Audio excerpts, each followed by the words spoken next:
তীব্র শীত অথবা প্রচণ্ড বৃষ্টি, বৈরী পরিবেশ থেকে বাঁচতে জ্যাকেট কিংবা রেইনকোটেই মুড়িয়ে রাখতে হয় নিজেদের। একবার ভাবুন তো, পৃথিবীর আবহাওয়াতেই টিকে থাকতে যদি এত ব্যবস্থাপনা, তাহলে মহাকাশের পোশাক কেমন হয়? মহাকাশে মানুষের যাত্রা প্রথম দিকে খুব একটা স্বাচ্ছন্দ্যের ছিল না।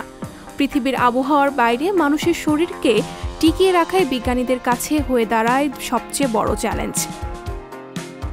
এই চ্যালেঞ্জকে মোকাবিলা করতেই বিজ্ঞানীদের মাথায় আসে বিশেষভাবে তৈরি পোশাকের চিন্তা, যা মহাকাশে প্রচণ্ড চাপ ও ঠান্ডার মাঝে মানুষের শরীরকে নিরাপত্তা দিতে পারে। মানুষ সর্বপ্রথম মহাকাশে যায় 1961 সালে। ইউরি গ্যাগারিনের মাধ্যমেই মহাবিশ্বে মানুষের প্রথম পদচারণা ঘটে। স্পেস স্যুটের আসল নাম এক্সট্রা ভেহিকুলার মোবিলিটি ইউনিট বা EMU। বিভিন্ন যন্ত্রপাতিতে সাজানো স্পেস স্যুটটি একজন মহাকাশচারীকে মহাশূন্যের বাইরে মহাকাশে ভেসে থাকতে সাহায্য করে। এই পোশাক দিয়ে নভোচারী শূন্যে ভেসে স্পেস স্টেশনের বাইরে ত্রুটি বিচ্যুতির মেরামতের কাজও করতে পারেন। যাতে অবতরণের ক্ষেত্রে যেমন এই স্পেস স্যুট দরকার, তেমনি অন্য গ্রহে অবতরণেও কাজে লাগে এই পোশাক।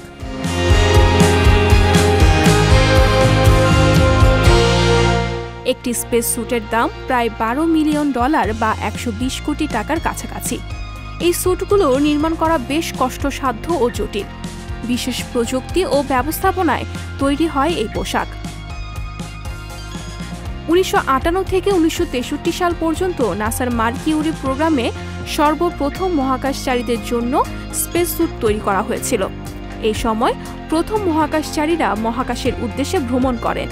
তবে মহাকাশযানের ভিতর থেকে কাজ করার কারণে সেই স্পেস স্যুটের কার্যকারিতা সেভাবে প্রকাশ পায়নি। প্রযুক্তি উন্নত হওয়ার সঙ্গে সঙ্গে স্পেস স্যুটের ডিজাইনেও অনেকটাই পরিবর্তন এসেছে।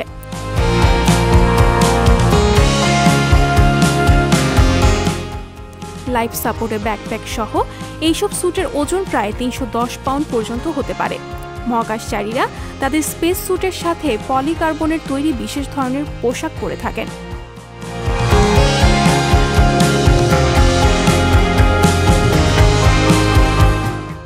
সঞ্জিতা শম্পা, সংবাদ প্রকাশ।